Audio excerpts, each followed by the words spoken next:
Hello, तुमचं स्वागत आहे। तर आज मी बनवणार आहे आळूची वडी, पण ती मला आमच्या शेजारच्या ताईंनी दिलेली। त्या गावी गेल्या होत्या, तर तिकडनं त्यांनी आणलेल्या होत्या, तर त्या खूप मोठ्या होत्या।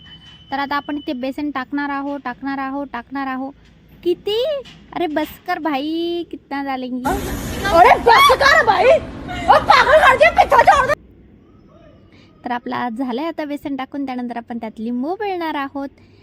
त्यानंतर आपण त्यामध्ये टाकणार आहोत ओवा क्रश करून, जिरे ओवा आपण टाकणार आहोत आणि त्यामध्ये टाकणार आहोत आपण हळद, मीठ, मिरची, अद्रक लसूणचा ठेचा तुम्ही टाकू शकता।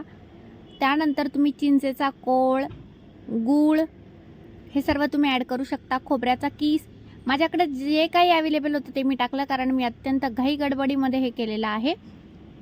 त्यानंतर हे व्यवस्थित मिक्स करायचं आहे। त्यामध्ये जितकं पाणी आपल्याला गरजेचं आहे तितकं करायचं आहे, खूप जास्त पाणी टाकायचं नाही आहे। गरज असेल तर बेसन पीठसुद्धा तुम्ही ॲड करा त्यामध्ये।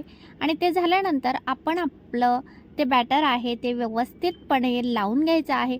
तुम्ही बघू शकता किती मोठं पान होतं, खूप जास्त मोठं होतं। अक्षरशः मी त्यातले छोटे पानं मी काढून टाकली, कारण की ते मोठेपासून तर छोट्यापर्यंत इतकी सारी पानं होते।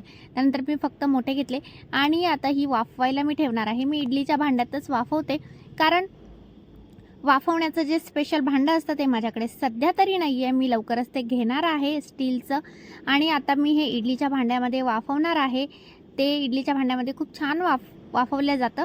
त्यामध्ये मी वाफवल्यानंतर ते कट करून घेणार आहे। आणि एकतर तुम्ही शॅलो फ्राय करा किंवा तुम्ही डीप फ्राय करा। मी डीप फ्राय केलेलं आहे आणि थोडेफार मी शॅलो फ्रायसुद्धा केले होते। हलक्याशा तेलामध्ये हे कच्चंही छानच लागतं, कारण ते वाफवलेलं असतं, त्यामुळे त्याला पोटाला त्रास होत नाही। तर तुम्हाला कशी वाटली आळूवडी नक्की लाईक करा, शेअर करा, सबस्क्राईब करायला अजिबात विसरू नका।